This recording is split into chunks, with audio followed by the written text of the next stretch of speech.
Recording. Right, so today we're going to be looking at business finance. All right. This is one of our topics that we need to cover on the syllabus. Right. Basically, what we're going to be looking at in business finance includes the financial sector, the different bodies that operate in the financial sector. We're also going to be looking at for businesses, the financial statements that they have to use. There are three main financial statements that all businesses use, and this includes the income statement, a statement of their financial position, and something called a cash flow statement. We will also talk about budgets, right? We'll talk a bit about money, functions of money, characteristics of money, and we'd also look at financing options for business. This is ways in which they could raise capital. So we look at short-term and long-term financing.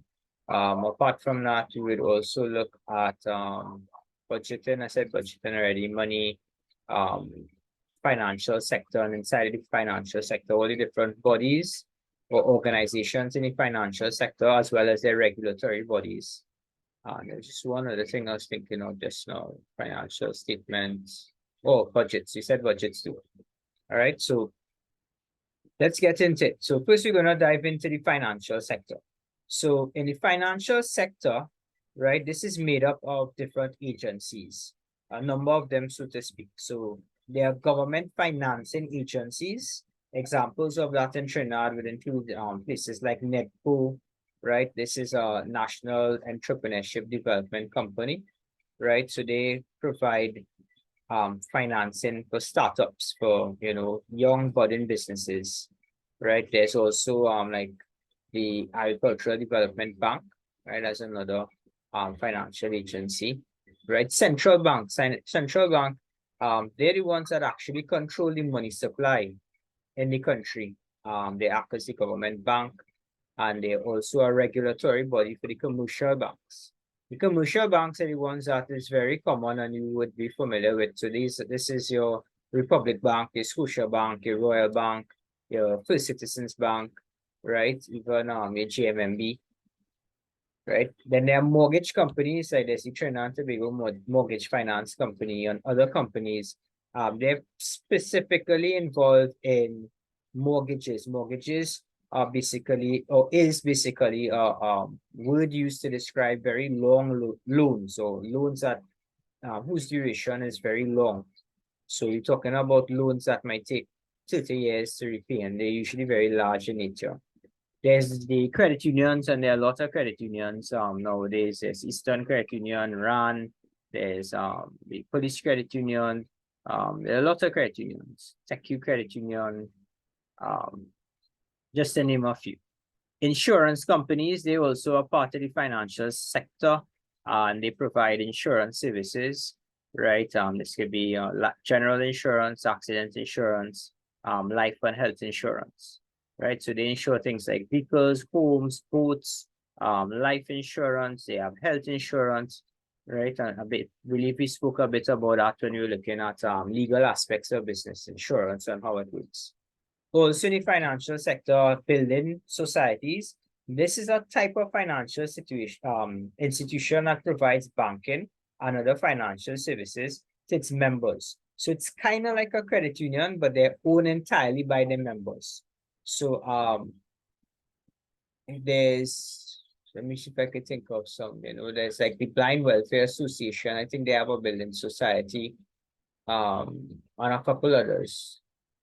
Apart from that, no others could come to mind. There are also what we call micro lending agencies like Island Finance. Courts has actually moved into doing some lending as well, right? Courts now offers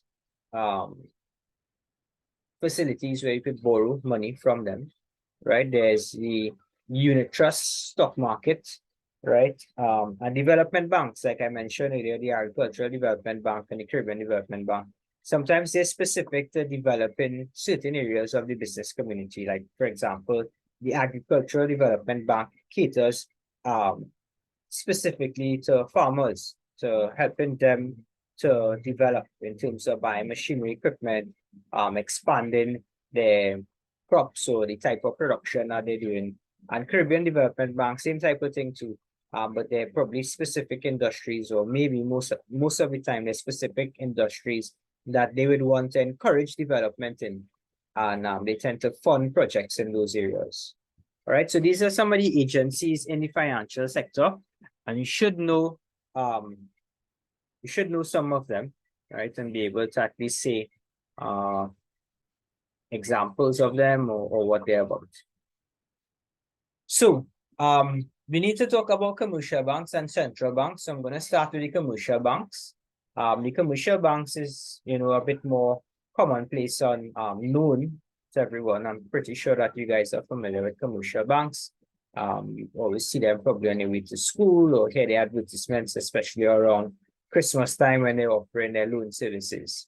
So basically, the commercial bank is a financial institution, and they offer a range of services, financial services, not just to individuals, but also to businesses, right? Basically, they accept deposits from individuals and businesses alike, and they use this to give loans, right? Basically, they pay a percentage interest to the person or the business that is depositing money with them. And this is to kind of reward them for putting the money there.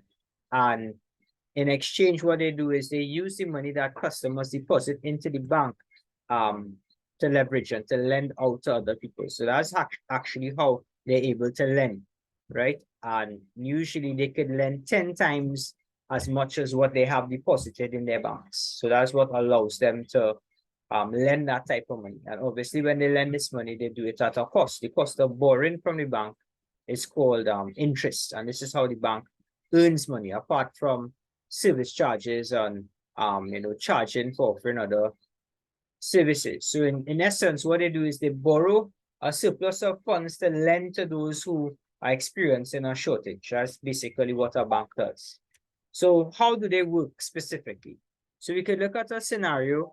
I have a video explainer here for you in terms of how they function, how they work.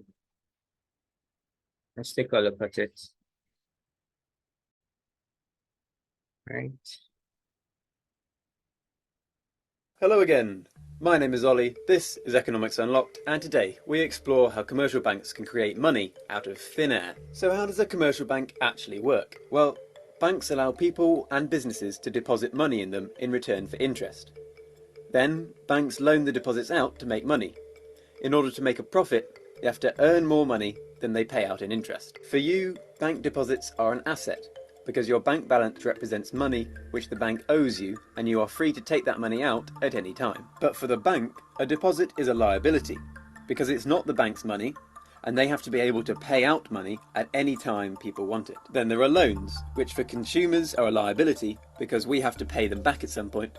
But for the bank, loans are an asset, because they are owed this money by people and businesses, and they will get it back in the future.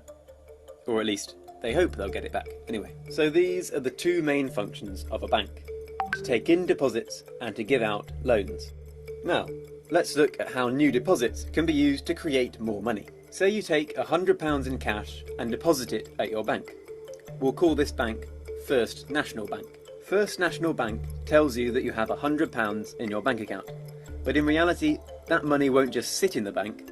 The bank will lend some of that money out to other people, but keep some of your money back in case you want to withdraw any. Let's say they lend out 90% of the money. That's £90 lent to someone else, who in turn deposits that money in their bank account. Chances are this is with a different bank. We can call this bank Second National Bank. Now, you have £100 in your bank account, and the other person has £90 in their account. This £90 is money which did not exist before. It only exists because the bank lent it out. So the supply of money has just increased by £90. Second National Bank may well decide to lend out 90% of their deposit, and so lend £81 to a third person. This is also new money that did not exist before. We now have £171 of new money in the economy from an initial £100 deposit. This process continues, and if all banks lend out 90% of their deposits, the total reaches £900 of new money. This process seems quite neat. When someone decides to save their money in a bank, the money can be used to create loans. In some textbooks, banks are described as intermediaries who turn savings into loans.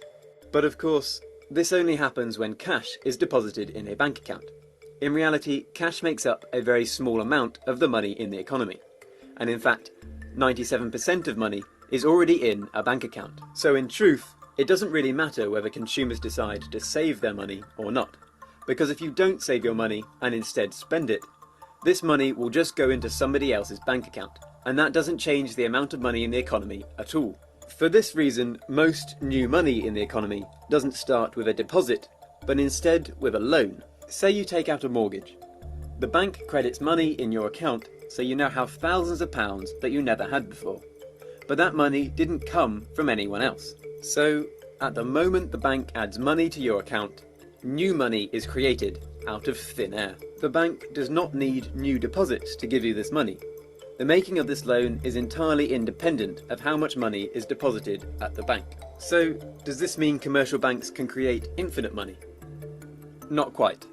There are three main things which constrain how much money there is at any one time in the economy. The first is that banks need to make a profit.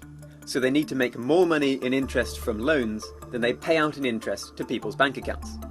And if they want to make new loans, they will get to a point where they need to lower the interest they charge on the loans in order to attract new customers.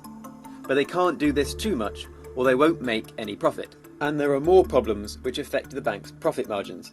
If the money the bank loans to you ends up in accounts at a different bank, then your bank will need to transfer funds to the bank where the money has moved. This means that while in the short term, banks can lend out money without new deposits, if a bank wants to increase lending on a long-term basis, they will have to get more money by incentivizing consumers to deposit more money with them.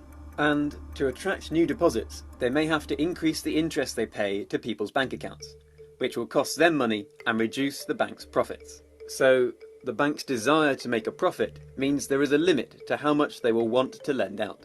Secondly, what consumers do with their money affects how much money there is in the economy. For example, if people decide to pay off debts, then the amount of money in the economy will decrease. And thirdly, a country's central bank can affect how both banks and consumers behave. They can do this by changing their central bank interest rates and through regulation of the banking industry. Now, it might be worth watching parts of this video again, but to sum it all up, most of the money in the modern economy is created by commercial banks when they give people loans.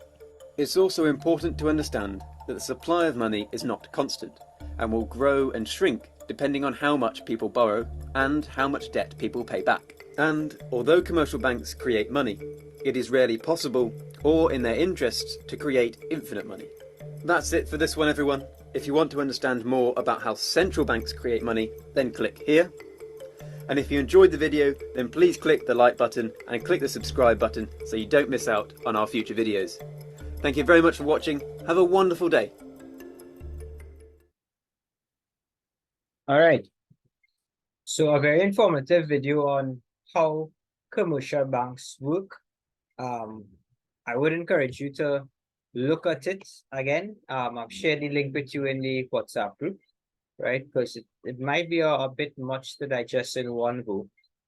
So I would recommend that you look at it again. We still have a lot to look at, so I wouldn't task you with looking at this video another time. All right, but essentially that's how the bank work, right? They make money more from lending money. And as you saw there, they're only required to keep 10% of the money that is actually deposited in the bank. So that allows them to take the money that we deposit in the bank and lend it out to somebody else who would be interested in getting a loan. And when they do that, they charge interest on that loan that is lent out, which is usually greater than that of what they would pay when they deposit the money. And this is how they are able to make money. But like you can see there, they can't make an infinite amount of money, right? There's certain things that prevents them from doing that, which would include their profit motive, the central bank, right? And the options that they have available, persons have available with other banks. Hello again. So my name is Ollie. let's go on to our other side. So let's talk about the rules or the rules that commercial banks have. So they accept deposits and provide a safe place for us to keep our money. Gone are the days when people keep money, large sums of money at home, or long ago. We hear your grandparents talking about keeping money in a crickston or keeping money under a mattress. That's kind of how they used to keep money at home long ago. And now it's too risky because of crime to keep your money like that, large sum of money at home. And then it's easier. You don't want to walk with a lot of cash. Most people don't like to use or walk around with a lot of cash. It's much safer to deposit your money in the bank, and then you use a card or internet banking. And now we even have options where we could pay using our phones, right? There's an app, Encash, I think is the name of the app, and some stores are already involved in taking payments via phones. Another role of the commercial banks, again, we're talking about banks like Republic Bank, Royal Bank, Scotia Bank, FCB. All of the commercial banks are banks where individuals could go and deposit their money. Their main focus really is from loans, right? And something that's called overdraft. Overdrafts, businesses tend to use overdraft. They're a form of short-term loans that allows them to write checks even though they don't have money in their account. In a short term, when I say in a short term, probably a month or two time, right? So they may be expecting a particular payment from a customer, which might be a large payment, and the bank is willing to allow them to continue writing checks even though their account balance might be minus, meaning that there's no money in the account.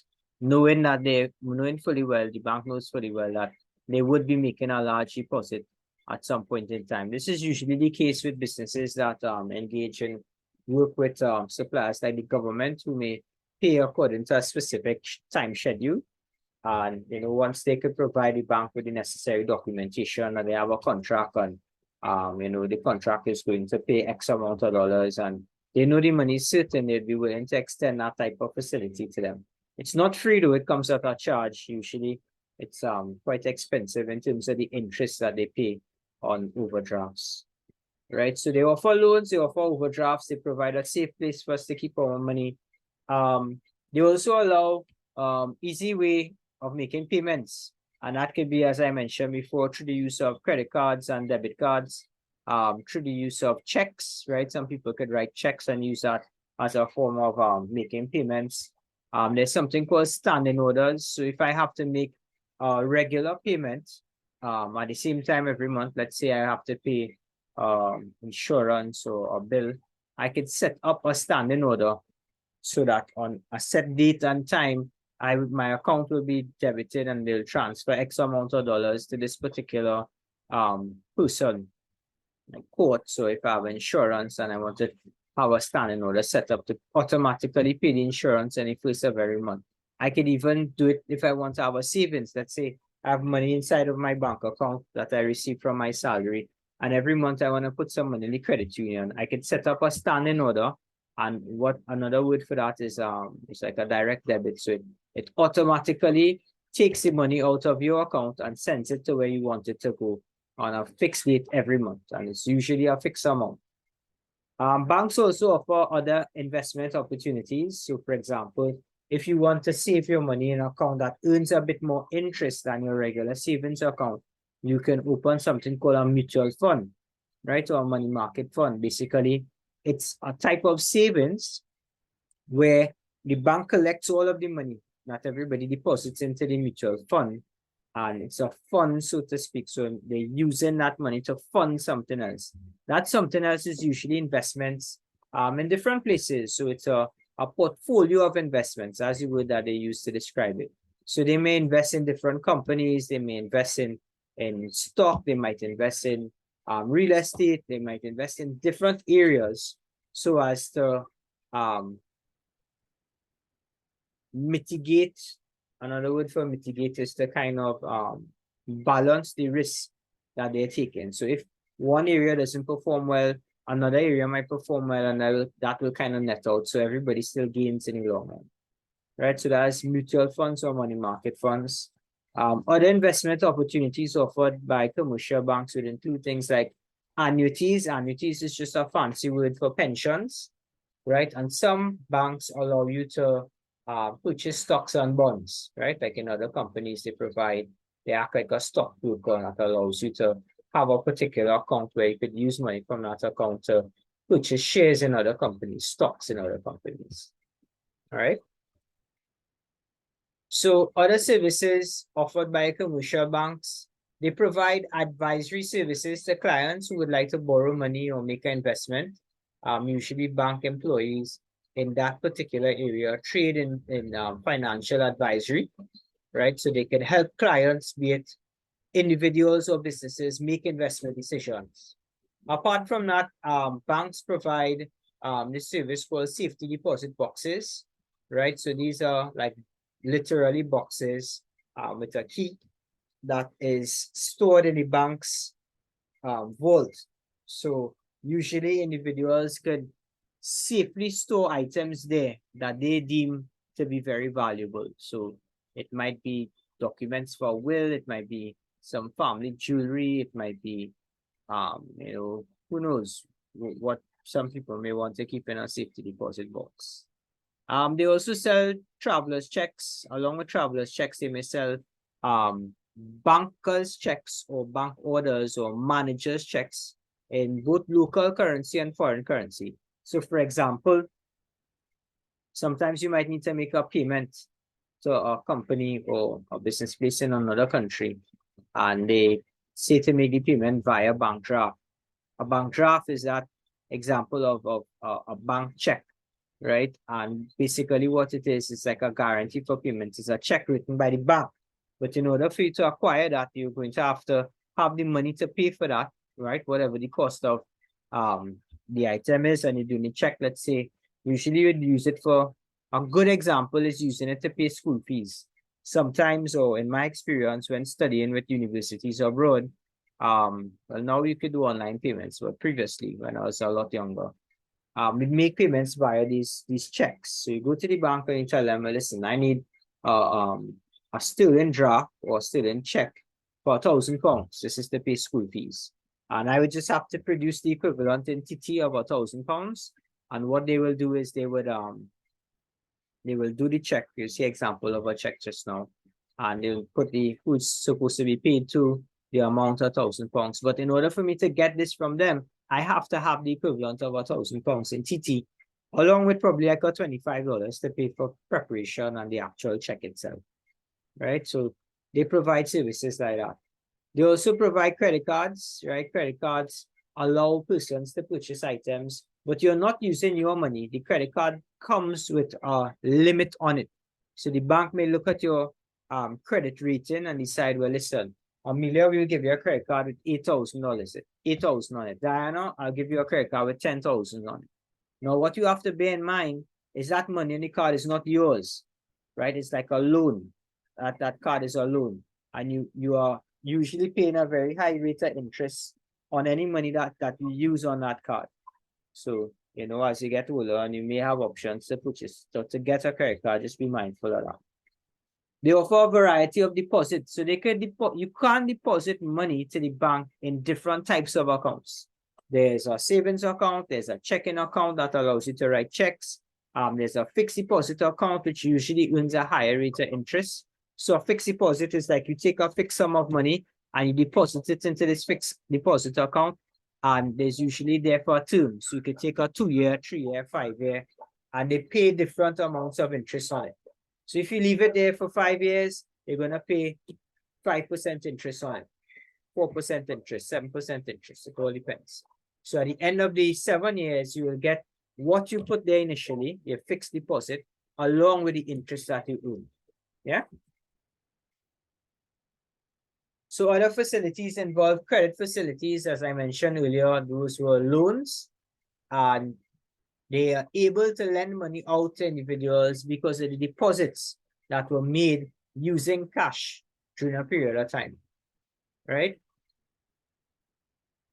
Now, it's always important to remember that with commercial banks, they can't lend all the money that they get. They can't lend out all.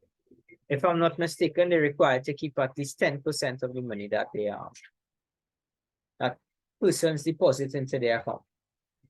Money transfers now. So these are transfers from the depositor's account to another account, right? And we said that we refer to those as standing orders. Right.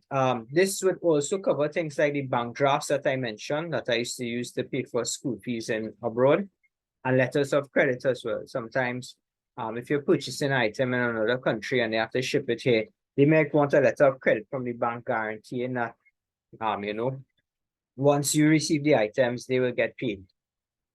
Trustee work. This is any individual or company who manages assets on behalf of another. So banks may be hired as a trustee to distribute funds from a loan to a borrower, right? Sometimes they also do that with the disbursement of land. And they also offer settlement services such as authorizing credit card payments. So banks, because you have these different banks and everybody banks with different banks, at the end of the day, the banks need to kind of reconcile the transactions that happen amongst each other. So first, citizens may have accepted a certain number of Republic Bank checks as deposits to their customers' accounts, and vice versa. Republic Bank would have accepted first citizens' checks and other checks. What they have to do at the end of every day is reconcile these. So if Republic Bank has paid out $100,000 in FCB checks, right? And FCB has paid out 200,000 in Republic Bank checks. They could net those off, and then there's just exchange through a sundry account, the difference between the money if any money was paid out. So I told you we would talk about checks. There's some essential information that has to go on a check, and this includes the date. You must have the correct date, and you cannot, when we write a date ahead or after the current date, we say that that check is a post-dated check. It's dated for payment at a future period. So if I write a check for you now and I put on it the 10th of October 2023, it means that you cannot cash or negotiate that check until the 10th of October 2023. And I will refer to that as a post-dated check, right? On the check also has the payee's name. So that's where you're going to write in the person that you are giving the check to or you're making the payment to. The amount, and usually the amount goes in both words and figures. There's a signature, and all banks, when they issue a checking account to you, you're required to come into the bank and sign a number of times. And they use these signatures that you make at the bank as a check back. It means of if in the future you write a check for somebody and they have to check to verify a signature, this is what they're going to use. On the check, there's also your personal check account number. So your bank account number is on the check, usually it's at the bottom left. And other things that they may have on checks, but may vary from banking institution to banking institution, will be things like your branch number and a counterfoil. With most checkbooks, you rip out the check and then there's a little stub there for your personal record to track, what checks you've given out. So here we have a check, right? I just want you to take 2 minutes and look at the check on the screen and pay attention to the different things that we're labeling here on the check.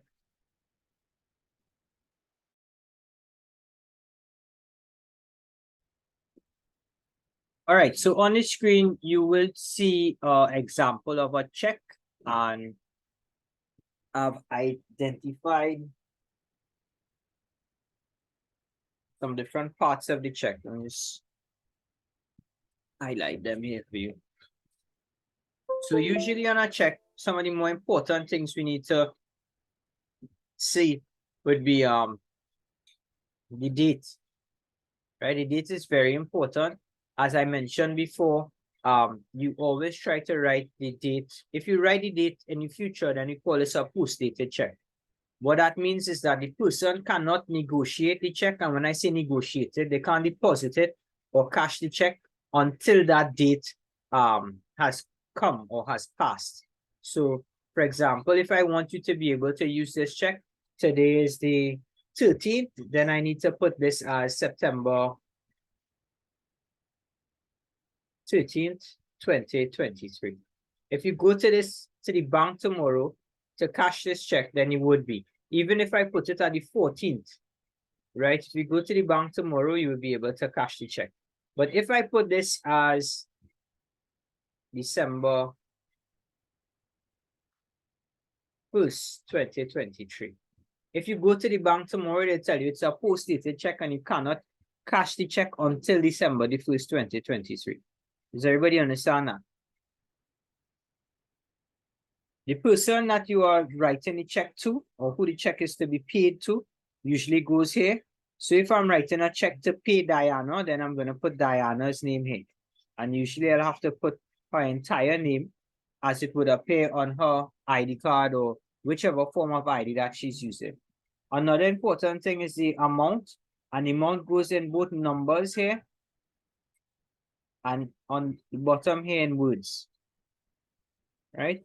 So usually we write how much ever dollars, and in terms of cents, this is how we write the cents, right? So if it's 56 cents, you just put 56 over 100. Some people just put 56 cents after as well, right? And that works. Some checks has a memo line, so it tells you what the check is for, right? If I am the person that is writing the check, remember I mentioned before, the bank would want you to sign a number of times so that they can keep your signature. This is where I am going to have to sign the check, right? And this is what the bank is going to use as they're going to check to make sure that this signature that I put on the check is in line with what they have in their records. That's the only way they'll pay that check out, right? Apart from that, I mentioned the pay, the amounts that has to match in both words and figures. Sometimes you write what it is for, right? This here tells us about, this is more bank information. The bank also has their name and address on it. Sometimes it may appear here.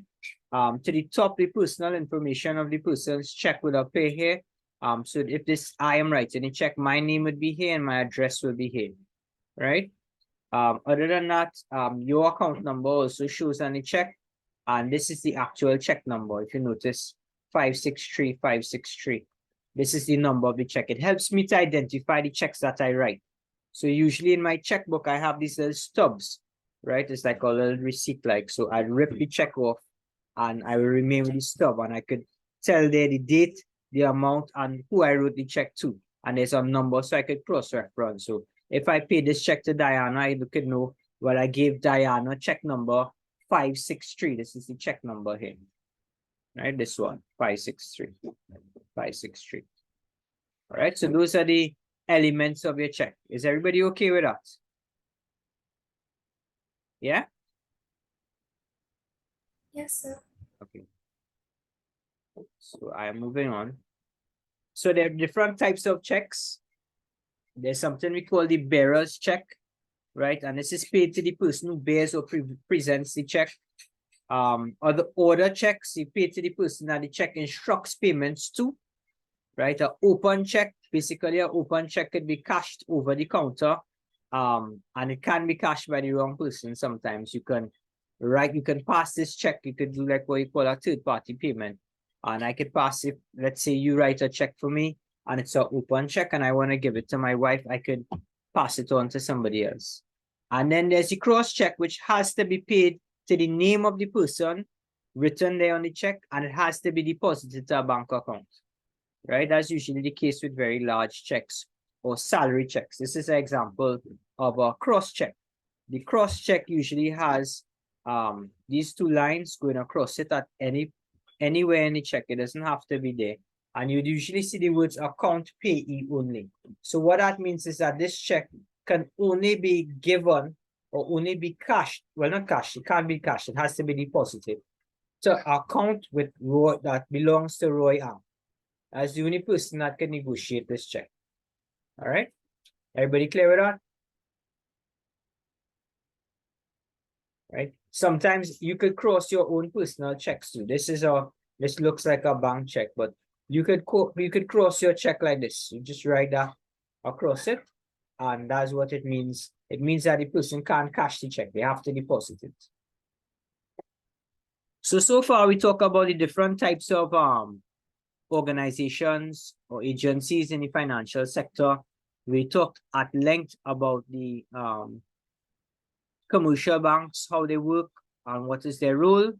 And we just talked about checks, right? Now I want to get into the regulatory bodies, because in the financial sector, it's very important to have somebody overseeing what happens, because this involves money, right?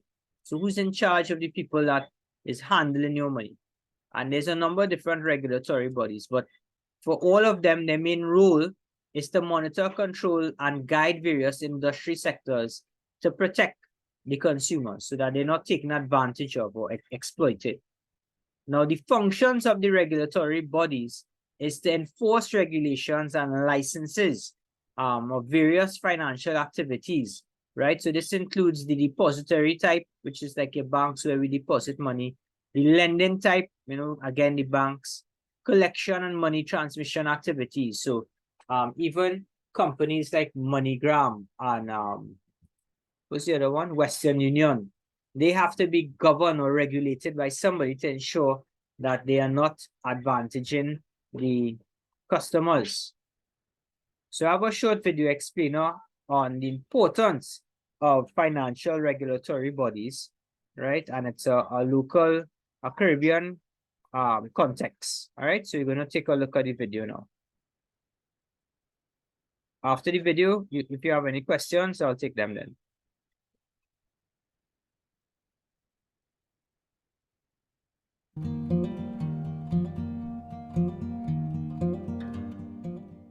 Some financial regulatory bodies that we're going to be looking at are Central Bank, Jamaica Deposit Insurance Corporation, and the Financial Services Commission.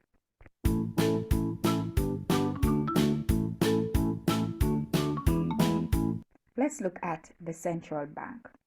The Central Bank is an independent national authority that conducts monetary policy, regulates banks, and provides financial services, including economic research.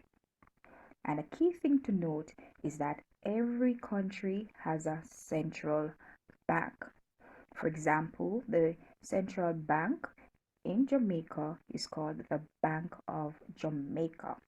Some core functions of the central bank includes: 1, it has its monetary policy where it implements certain actions to maintain price stability. For example, the Bank of Jamaica's monetary policy is geared towards achieving the medium-term continuous inflation target of 4.0% to 6.0%. This inflation level is considered to facilitate sustained growth and development in Jamaica. Some monetary policy tools used by the bank includes things like setting a reserve requirement. This is the amount of cash that banks must have on hand. The central bank uses it to control how much banks can lend. Another one is that they use open market operations to buy and sell securities, such as bonds from banks. The Bank of Jamaica engages in weekly lending operations with the banks. The central bank also sets targets on interest rates they charge their member banks. This guides the rates for loans, mortgages, and bonds. Raising interest rates slows growth, preventing inflation. Another function of the central bank is that the bank has the sole right of the. So I just want to stop there a bit to just kind of talk about what she just mentioned there. So she says that the central bank is in charge of the monetary policy in the country. And the monetary policy looks at the amount of money that it has in the system. It also is required to control prices, the price of items. And there's a word called inflation. I don't know if you guys have heard it before.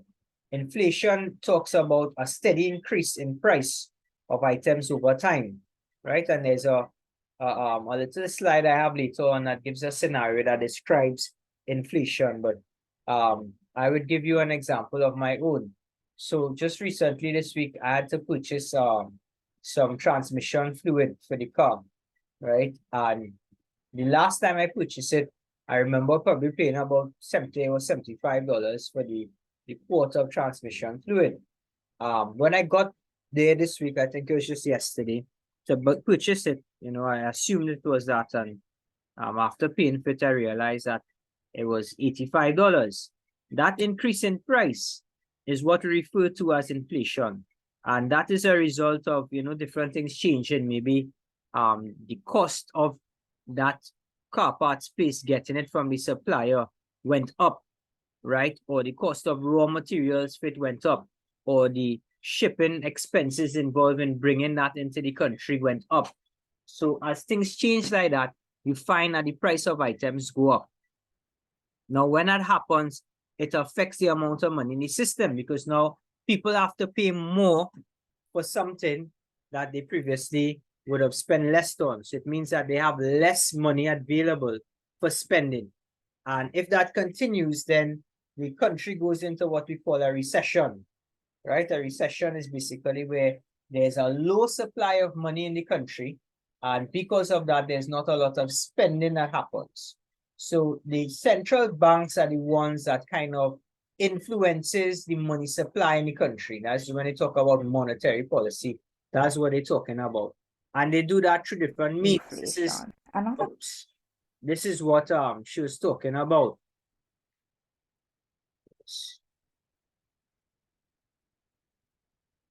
Right, this is what she was talking about. With these three ways are ways in which they could influence that money supply and the price stability in the country. By setting a reserve requirement. The reserve requirement here is not for individuals, but really for the banks. That's the amount of money that they're required to keep instead of lending out. So if they have to keep a larger portion of money, it means that they could lend out less. And if they could lend out less, it means that a lot of borrowing, or the amount that is borrowed, is going to be less. And that would usually happen in a situation where there's a lot of borrowing happening, and because of that high consumerism and the amount of money available, that could kind of drive the prices of things upwards, right? So they could set a higher reserve requirement. At other times when the economy is slow and there's not a lot of spending and people don't have the money, they may set a lower reserve requirement for banks. So that allows banks now to be able to lend more money out. And this kind of works in tangent with the interest rates. Now, the banks have interest rates that they pay towards the central bank when they borrow funds from there as well, right?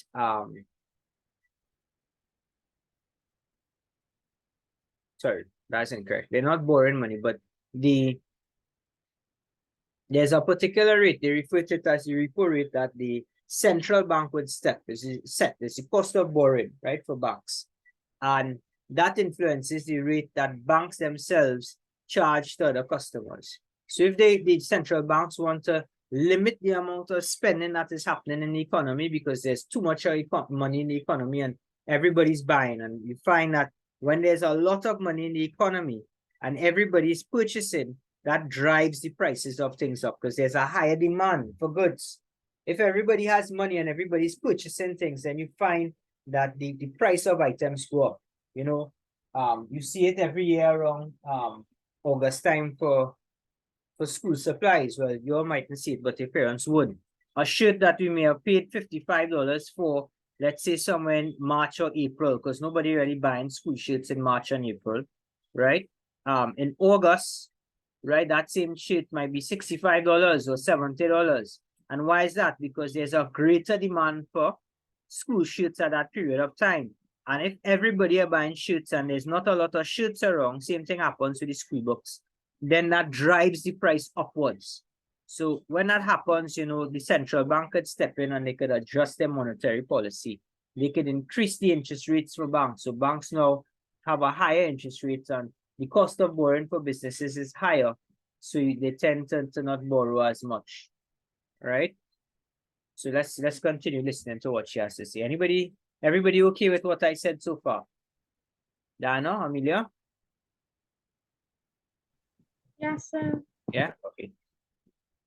Another function of the central bank is that the bank has the sole right and authority to issue notes and coins in the country.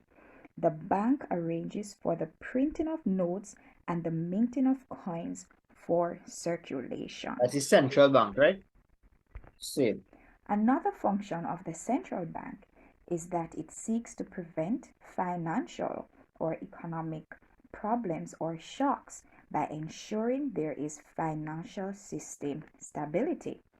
The bank has the power to request the inspection of any financial institution, as well as the power to issue rules and standards to address systematic risks and imbalances in the financial system that could threaten stability. Another function is that the bank regulates the financial system by supervising deposit taking institutions such as commercial banks, merchant banks, and building societies. The Banking Services Act and related regulations provide a standardized legal framework for the operations of the licensed deposit taking institutions. The bank can also obtain information on the operations of credit unions. The aim is to promote the safety and soundness of banks. If you want to get additional information about the Bank of Jamaica, you can go to boj.org.jm.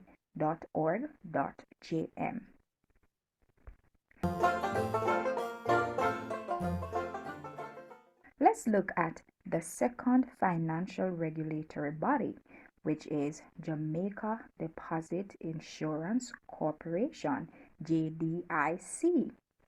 The Jamaica Deposit Insurance Corporation was created by the government of Jamaica to protect depositors and promote stability and confidence in Jamaica's financial system.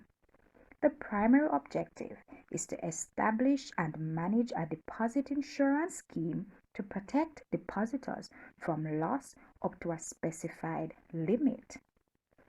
The functions of JDIC are to provide insurance against the loss of deposits, manage the deposit insurance funds, and issue policies of deposit insurance and levy premiums. The Deposit Insurance Act provides that JDIC must pay out of the deposit insurance fund up to the prescribed coverage limit of 1,200,000 per depositor or customer per institution. And take note that this is in case the bank fails or is unable to make payment to its customers or depositors. You can get further information on the Jamaica Deposit Insurance Corporation at www.jdic.org.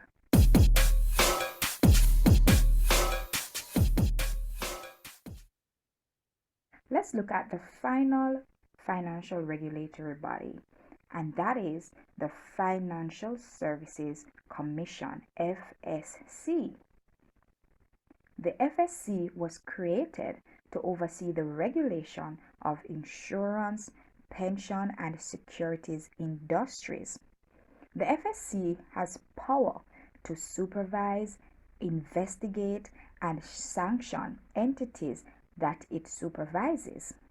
The FSC has responsibility to manage proper administration of the securities and insurance laws. It oversees the registration, solvency, and conduct of firms and individuals doing business in the securities and insurance industries, such as securities dealers, investment advisors, mutual funds, unit trusts, insurance companies, insurance agencies. So all of these are under the control of the Financial Services Commission. All right, that is it for the functions of financial regulatory bodies. Hope you learned something. All right. So let's look at some of these. Right. So who regulates the commercial banks in Trinidad? So just as you saw in the video, the Bank of Jamaica regulates the banks in Jamaica.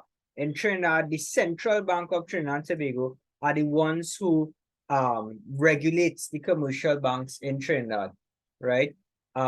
As a branch of the Central Bank of Trinidad, there's the Financial Institution Supervision Department, and they're the ones that mitigates the potential for losses by any of your depositors, policyholders, or pension plan members, right? They're supposed to promote the stability of our financial statement, our financial system, in the country.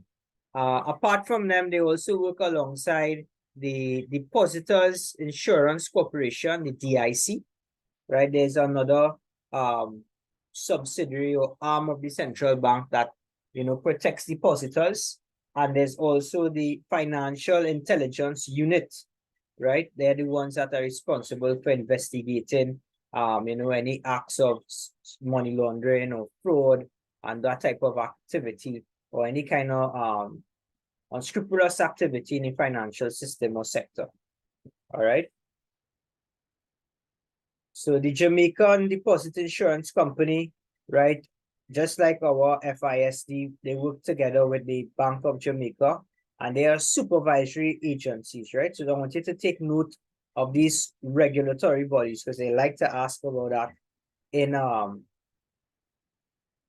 exams. So in Trinidad, that's the equivalent of that is the Financial Services Commission, right? There's also the Depositors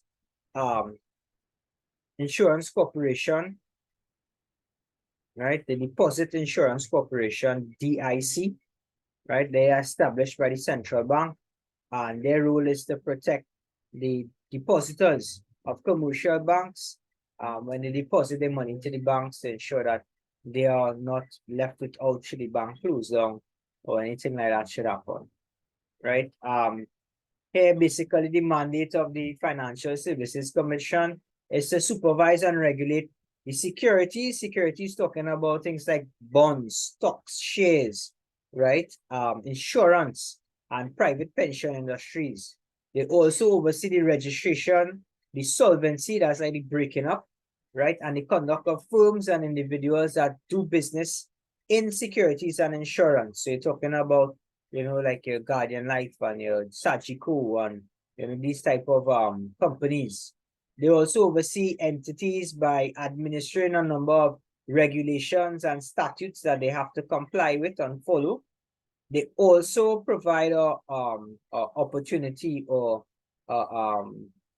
avenue through which customers could complain, right? And also provide, in turn, they also provide the public with important financial information.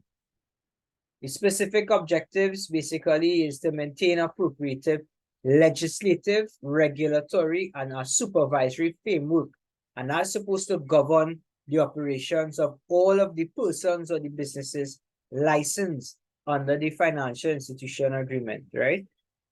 They assess licensees, these are the institutions and registrants, to determine whether they are in good financial condition and they're operating in accordance with the relevant laws and guidelines issued by the central bank.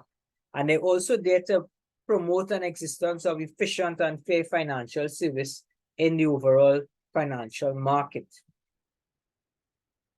So we talk about the Depositors Insurance Corporation, and they're like a supervisor of insurance. And the role of corporations like this is basically to protect the public, right? Be it a consumer or third party. And how do they do this? They do this by monitoring insurance entities, right? Any kind of pension administrators, to make sure that there's financial stability and there's fair business practices while they engage in their business operations. You know, many moons ago, there was a company called Pico, and they were, they were heading downhill, but yet still, they were still taking deposits and, they was kind of given a bit of how is the correct way to frame this, boy? They were given a lot of leniency, and when the DIC did pull up on them as the Depositors Insurance Corporation, things was kind of far gone. It resulted in Clico having to close down, but the government had stepped in and they kind of managed to ensure that persons who had monies deposited with them was reimbursed, right? So who supervises the insurance companies in Trinidad and Tobago? The central bank, and I said through the Depositors Insurance Corporation and the FICD. They're the ones that regulate the insurance industry, right? All companies are registered with the central bank in different categories, and this includes your life insurers, general insurers, and any kind of composite companies that provide both life and general insurance products, right? Life insurance, we're talking about, like literally life insurance. You die, your family is going to get compensated because you were paying insurance. General insurance, they insure things from your house to your car to boats, right? Different things. They provide insurance for a wide range of general things. So the administration of the Insurance Act and regulation, right? This is something that we have that involves, like the licensing of insurance companies and any insurance intermediaries, ensuring the payment of appropriate annual fees, right? They review the annual financial statements submitted by the insurers and intermediaries. That's what was supposed to be happening with Clipo, and there's a lot of controversy over what happened there, how things were allowed to get so out of hand.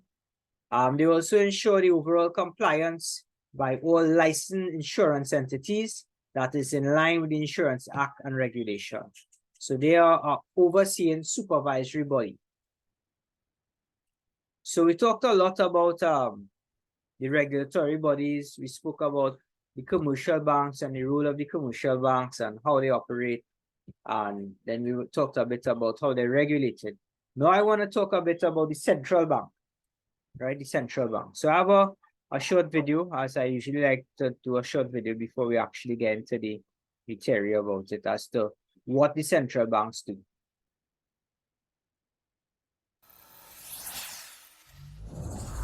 There are over 160 central banks in the world, and while their role has changed over the years, primarily their duties include implementing a monetary policy that provides employment, currency stability, and controlled inflation. Their aim is a so-called Goldilocks economy, not too hot, not too cold. They do this through managing interest rates, setting the reserve requirement, and acting as the lender of last resort to the banking sector. Other responsibilities include controlling the nation's entire money supply and managing the country's foreign exchange and gold reserves and the government stock register. They raise rates to slow growth and lower inflation. They lower rates to boost growth. But when interest rates are at almost zero, central banks need to adopt different tactics, such as pumping money directly into the financial system. This process is known as quantitative easing, or QE. Quite simply, using money they've printed, they buy bonds, increasing the amount of money in the financial system.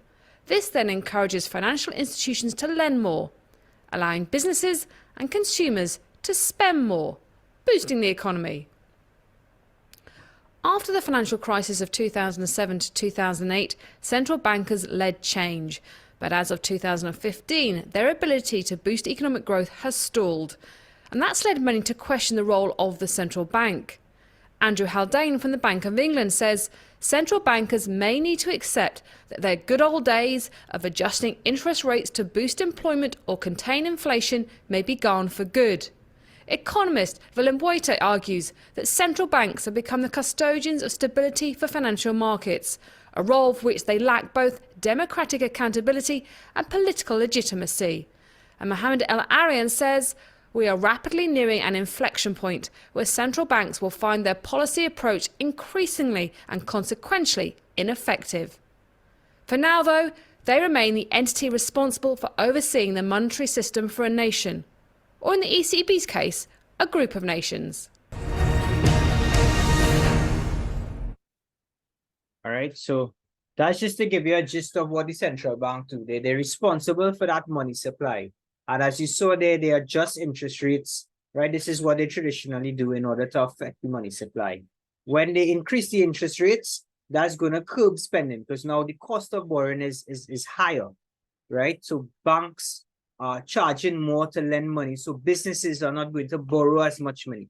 Why would businesses borrow money? So they borrow money in order to expand, and as they expand, they tend to employ more persons or they pay better salaries, they produce more, they earn more, so profits increase. But if the cost of borrowing is too high, then they're not going to do that. So that kind of curbs the money supply. If the central bank, however, wants to increase activity in the economy, they lower the interest rates. So if the cost of borrowing is lower, then that encourages businesses to borrow money from the bank to do more things, buy more machinery, expand their operations, increase their productions, hire more staff, import new things. And as they do that, there's more money in the system. Now, at times that just doesn't work, right? The economy or the country itself could just be in a slow growth period. And they mentioned inside of the video, this is where the central bank would literally pump more money into the economy. Now, the central bank is not like the commercial bank. They just can't come and say, well, here, look, money, right? But what they do is they could purchase bonds. Bonds are like stocks or shares, right, from the government or from other banks. So if the government says that, we're going to sell these bonds are 10-year bonds, meaning that we are giving you these bonds in exchange for money, and we'll repay you this money in 10 years' time, right? It could be, they could call it a 5% bond. So that means they're going to give you the money you paid for the bonds in addition to 5% of that value, right? And if the government does that, then the central bank buys the bonds. So to buy the bonds, they're buying it with money that they've printed. And that's how they get money into the system, because now the government is going to get money, right, literally out of a printer machine, right? And they could then take this money now and they could say, you know what, we're going to build some new highways, or we want to build a new hotel on the waterfront, or we want to build a stadium, build a hospital. And as they build these things and construct these things and they issue contracts out, then private companies come in now, they bid on the contracts, they decide they're going to do this, they're going to do that. And that's how the money moves from the central bank to the government into businesses, and then from the businesses' hands into the hands of the citizens. And that's how they get money into the system. Now, what they were arguing there, those three economists, was that, times are changing, and that might necessarily be the way or the solution that central banks can take in order to stimulate the economy. They're saying basically that, as time goes by, they're going to have to get more innovative in terms of how they're going to stimulate economies. Yeah? Is everybody okay with that? You understand the role of the central bank or what they do basically? Yes? You okay with that? So we're going to talk more about it, right? So basically the central bank, they have the sole authority to issue notes and coins. So they issue the actual paper notes and coins, right? They're also the banker to the government. So this is who the government banks with, right? And it keeps the accounts for the government. It keeps the account in terms of the national debt and even in terms of the revenue that the government earns from exporting, right? It also manages the foreign currency reserve. So everything usually is traded in US. So there's a particular amount of US that they have that they can spend and that they make daily. And the central bank is kind of in charge of managing that. They're also a banker to all banks. So commercial banks keep accounts with the central bank, right? That's where they keep their accounts. And they are a lender of last resort. So if ultimately everything else fails, then the banks could go to the central bank to borrow, right? So commercial banks and other financial institutions, they could count on the central bank for financial assistance, right? And as I mentioned, they're also the financial agent for the government, right? The government uses the central bank to carry out its economic policies, right? And this is known as the monetary policies that I mentioned earlier, right? That has to do with affecting the money supply in the country. Now, there's a relationship between the central bank and the commercial banks. The central bank is the head of the entire financial system, right? And all financial institutions, including the commercial banks, are regulated and monitored by the central bank. So commercial banks must keep their account with the central bank, and their balances are used for check clearing purposes between banks. I was mentioning that to you earlier on. Like some people may bank with Republic Bank, but their customers pay them with a First Citizens Bank check. So when they deposit to their account in Republic Bank, they're depositing another bank checks. So the central bank operates something called a clearing house that every night, I remember when I used to work in a bank, when I was much younger, I didn't have, family and all that yet. So I worked at a branch. So my role during the day was a teller. You all know what a teller does. They take deposits, they do withdrawals, they cash checks, that the whole enchilada with that. And then to earn some extra cash, I used to go work in the clearing house at night. So at nights now, this was a totally different shift from during the day. And what you will do is you will receive, bags of checks from the different branches. So I worked at FCB, and we had to sort these checks, right, by banks. So we'll have a total amount of Republic Bank checks, a total amount of Scotia Bank checks, Royal Bank checks, all the other bank checks. And you'll tally this up and you'll have these report documents to fill out, and then you have to package them. And then that goes to the central bank the following morning. This is why when customers deposit another bank's check inside of their bank, they have to wait 4 days before they can access that money. Because it takes a few days in order for an exchange to happen between the two sets of banks. So what they will do, right? Remember, I'm looking at First Citizens Bank.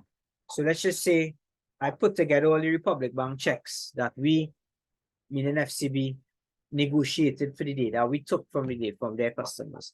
And let's say that comes up to 1.5 million, right, in checks that we have to get from Republic Bank in order to put in our customers' accounts, right, or to redeem the money that we don't pay out for the checks. Well, we don't pay out on other bank checks. It has to be deposited, right? And then Republic Bank now has $2 million worth of FCB checks. That's what the clearinghouse does. It's an exchange. It provides opportunity for the banks now to set off the amount. So they have $2 million worth of checks for us. We have 1.5 for them. When we swap it, well, we still have an extra 500,000 that we have to clear off with that other bank, because they paid out or will be paying out $2 million worth of checks. We'll be paying out 1.5, right? You understand what I mean by set off? Right, so the difference there is 500,000. This is why the commercial banks have to keep a bank account or account with the central bank. So the difference of 500,000 that is not there in the checks, they will just take it out of the FCB account at central bank and pay it to the Republic Bank. Right now, they call it the automatic clearing house. This is what they use to do the online transfers and things like that. Right. So, as I mentioned earlier, the central bank can also demand commercial banks to deposit a certain percentage of their total deposits with the central bank. And this is done to control the money supply, the monetary policies that I mentioned before. This is called setting the cash reserve ratio, right? So that influences the amount of money that they can lend out. So the central bank, again, is the lender of last resort, and they will aid commercial banks if and when needed. They also dictate the interest rates that commercial banks can offer by setting what they call the bank rate, right? So this is the interest rate set by the central bank and the rate at which commercial banks and the central bank can do business. Example, offer loans by the central bank to a commercial bank. And that influences the rate that the commercial banks is going to charge in turn to the businesses and the consumers, right? So that's how they influence the rate. Direct controls and requests are also issued. So this might include the reduction of loans to particular industries, right? This could be verbalized through verbalized encouragement, right? Or measures such as increased interest rates for certain type of loans. So let's just say they want to curb the amount of vehicles that are being bought through the foreign use market. They could influence the rate for those type of loans. Yeah, that's what we talk about direct controls, right? And again, the central bank may demand special deposits from commercial banks, and this might be for a fixed period of time. So although it might earn interest, it means that there's less money for the commercial banks to lend. So here's a short video on the commercial banks and the central banks. Just take a look at this one. The central bank of a country is the only institution allowed to create physical currency. In other words, coins and paper money. In today's society, however, debt is also money. The dollar you pay with when using your credit card has just as much purchasing power as a $1 bill. Therefore, as explained in the fractional reserve banking video, commercial banks create money as well by issuing loans.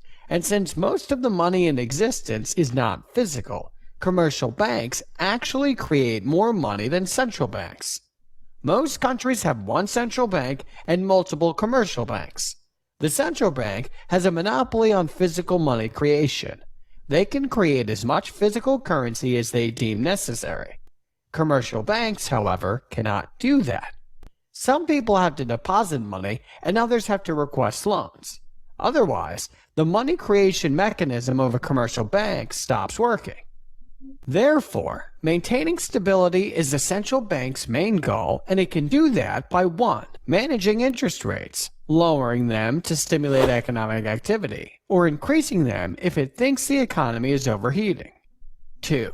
Telling banks which rules they need to follow, for example, how much money they need to keep as reserves. 3. Acting as a lender of last resort, and buying assets that nobody else wants during times of turbulence. For example, giving banks quick cash by buying the illiquid mortgage-backed securities they were stuck with after the Great Recession. A central bank can have other goals as well, such as full employment, but its core responsibilities revolve around maintaining the stability of a country's financial system. All right, so that's the central bank, right? So that sums up pretty nicely what they do. Now we're going to dive a bit away from the central banks and the commercial banks.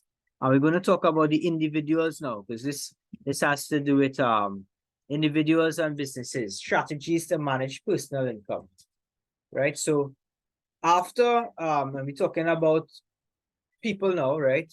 Individuals like your parents, your aunts, your uncles, your teachers, right? After we pay taxes. So when we get paid, we have to pay taxes, we have to pay health charge, and we have to contribute to national insurance.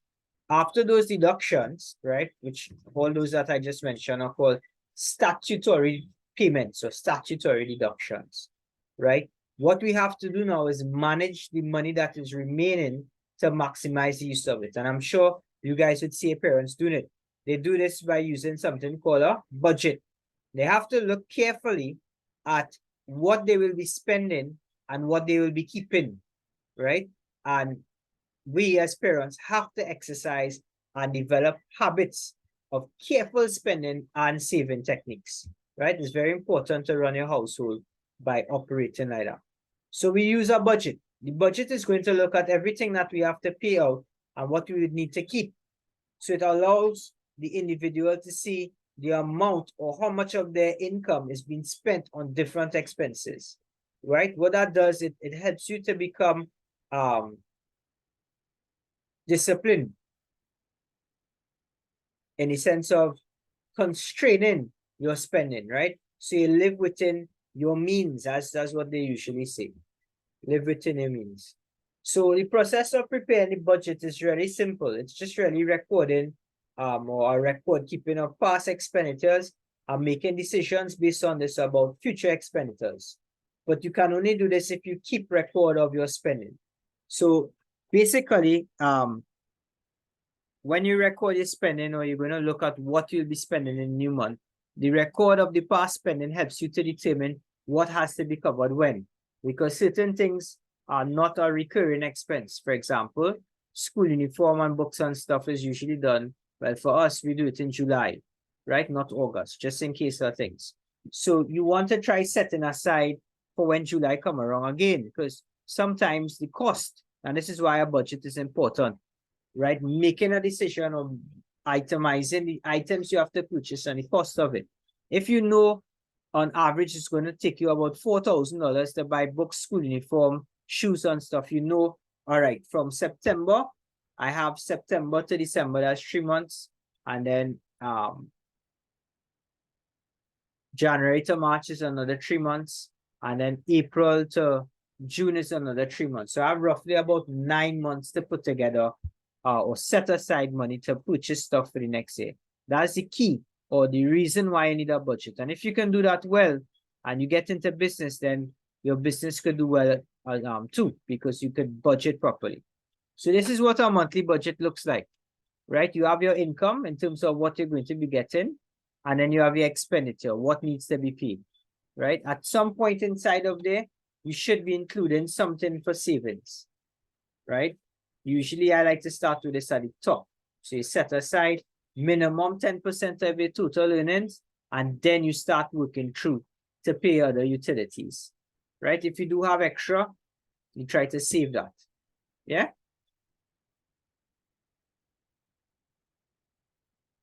Financial advising. So financial advising is basically the provision of financial advice or guidance to customers, right? And this usually comes with our banking sector. So I mentioned that, you know, in the banks, they have to do specific training, financial advisory training. And this allows them to advise customers in many different areas, such as investment management, how to prepare income tax, estate planning, right? Just to name a few. Other than that, we need to talk a bit about short-term and long-term financing. So short-term financing, this is usually accessed through your commercial banks, right? And, you know, this type of financing requires the borrowers to repay their loans within 1 to 5 years, right? So that might be like a car loan, right? Even some people take out loans to buy school books and stuff like that, right? Some sources of short-term financing include personal sources, right? So like your personal savings, credit cards, trade credits, and promissory notes. Sometimes you got to purchase some stuff there to do some changes in the you need to change a door in the bedroom. And opposite me, I have a little mini hardware, but you know, the guy there, he knows me from a kid. So we do a trade credit or a promissory note. I took the door from him and some other stuff in order to put up the door, and right, I agreed to pay him in a month time. Right, that's a trade credit or a promissory note. Right, unsecured loans. This is no collateral required. This is like what Island Finance does. I'm sure you guys hear the jingle. No collateral, no problem. Yes, it's true. You all know it. Island Finance jingle. So Island Finance and even courts now, you know, they offer these unsecured loans, meaning that you can borrow like a small amount, 10,000, 15,000, and you don't require any collateral to take these loans. So once you can show proof of employment and you have a steady income and you don't have too much overheads or expenses at the end of the month, they would lend you the money. Right? Loans from government agencies such as NEDCO. I mentioned NEDCO earlier on. Advances from customers. Sometimes customers may pay in advance, right, for your product. And crowdfunding. Some companies like to, if they think that you have a company that is doing well, they may kind of provide resources for you to finance your stuff. Obviously not for free. They probably want the intention of owning a part of the business as it grows. Long-term financing. So long-term capital, which is financing, could be accessed through building societies, stock exchange, unit trust companies, development banks. Here, you have as long as 20 years, sometimes more than that to repay. So some examples or sources of long-term financing would include things like shares. Some companies might just issue shares right, to the public to buy shares in the company, and that's how they could raise funds. Secured loans, like from lending institutions like the banks. Debentures is a type of financing that with shares, the persons actually remain with a percentage ownership of the company, right? And that's usually in line with the shares that they have. Debentures, on the other hand, allow companies to raise funds, but that type of fundraising doesn't result in the person owning shares in the company.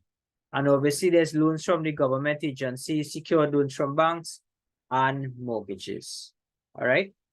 So I'm gonna wrap up with this slide for today.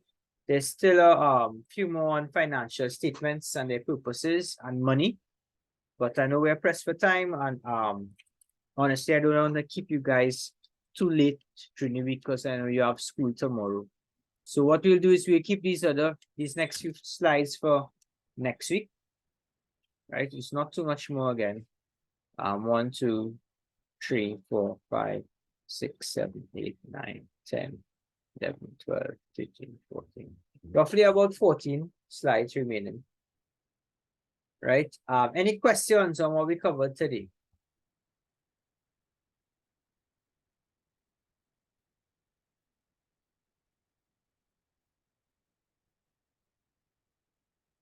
No questions?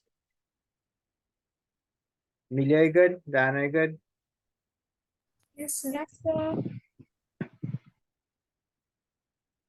Yeah, for now, you're right. Amelia,